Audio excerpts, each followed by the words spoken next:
Assalamualaikum warahmatullahi wabarakatuh. Apa kabar para rebahaners pecinta stories dimanapun Anda berada? Welcome back to Topan Asfi Channel. Channel yang selalu menghibur dan dapat menambah wawasan antum sekalian seputar sejarah, kisah nyata, dan legenda.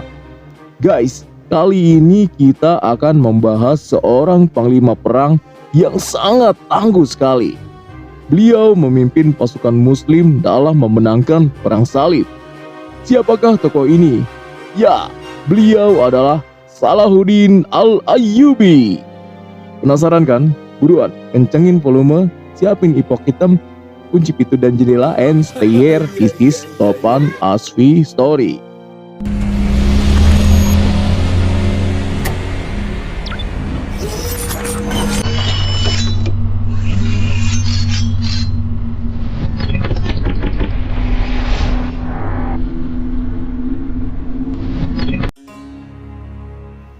Salahuddin Al-Ayyubi adalah satu pahlawan besar dalam sejarah Islam.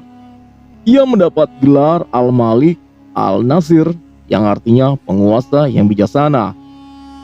Yusuf bin Ayyub atau yang dikenal dengan Salahuddin Al-Ayyubi terlahir dari keluarga Kurdis di kota Tikrit pada tahun 532 Hijriah atau 1137 Masehi. Ayahnya bernama Najm ad-Din Ayyub, seorang gubernur Baalbek. Masa kecil Salahuddin Al-Ayyubi dihabiskan untuk belajar di Damaskus. Selain belajar agama Islam, Salahuddin Al-Ayyubi juga mendapat pelajaran militer dari pamannya, As-Saddin Shirkuh, yang merupakan seorang panglima perang Turki Saljuk. Bersama dengan pamannya, Salahuddin berhasil menguasai Mesir dan mendeposisikan sultan terakhir dari kekhalifahan Fatimiyah di Mesir. Berkat keberhasilannya, Salahuddin diangkat menjadi panglima perang pada 1169 Masehi. Salahuddin dikenal karena kecerdasan dalam menyusun strategi, baik dalam peperangan maupun dalam pemerintahan. Tak membutuhkan waktu lama, Salahuddin mampu memimpin Mesir dengan baik. Salahuddin juga mendirikan dua sekolah besar yang mengajarkan tentang Islam yang benar. Tujuan beliau adalah untuk menghapus ajaran Syiah yang menyebar di Mesir kala itu. Salahuddin memenangkan perang salib. Butuh waktu yang panjang bagi Salahuddin mempersiapkan perang salib. Selain persiapan fisik dan strategi jitu, beliau juga melakukan persiapan secara rohani.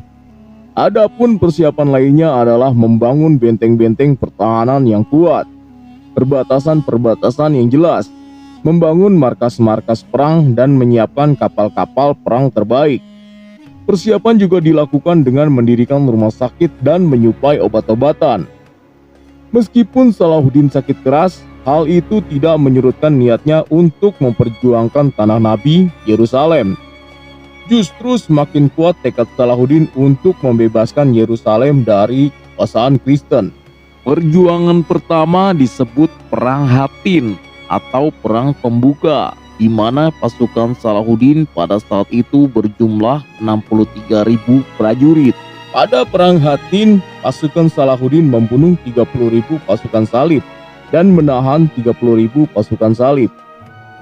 Perjuangan selanjutnya di kota Al-Quds dan Yerusalem, di mana pasukan Salahuddin banyak yang syahid.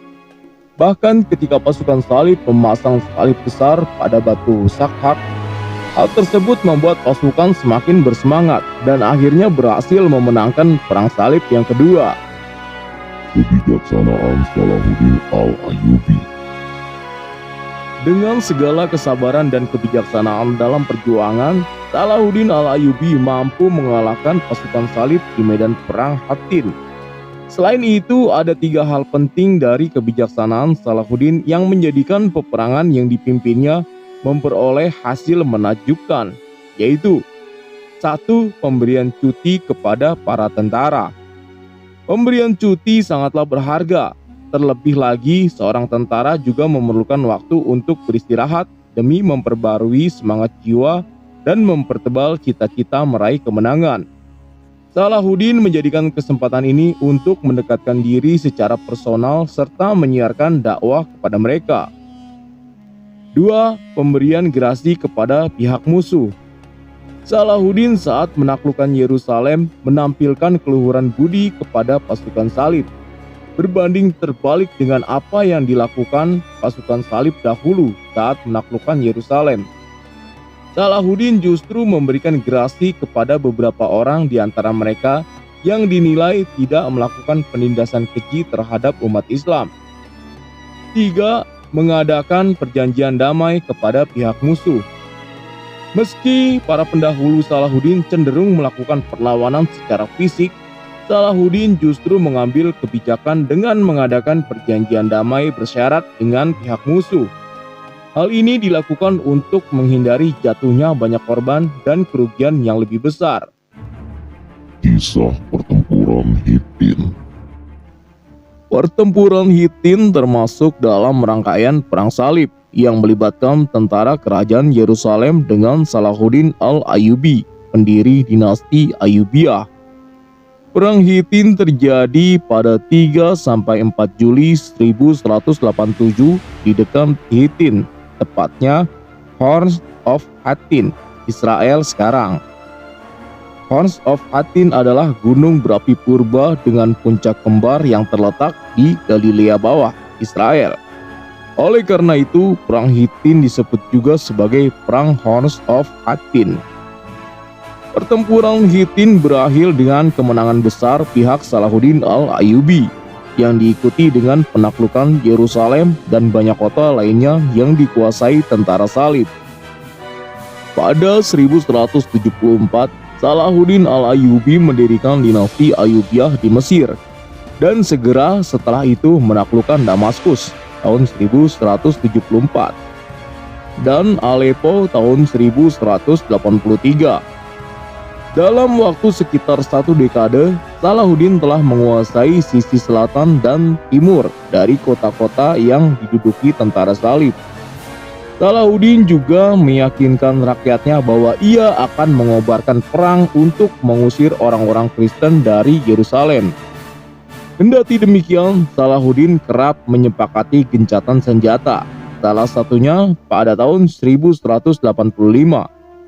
Pada tahun 1186, kerajaan Yerusalem memiliki raja baru, yaitu Gai dari Lusignan.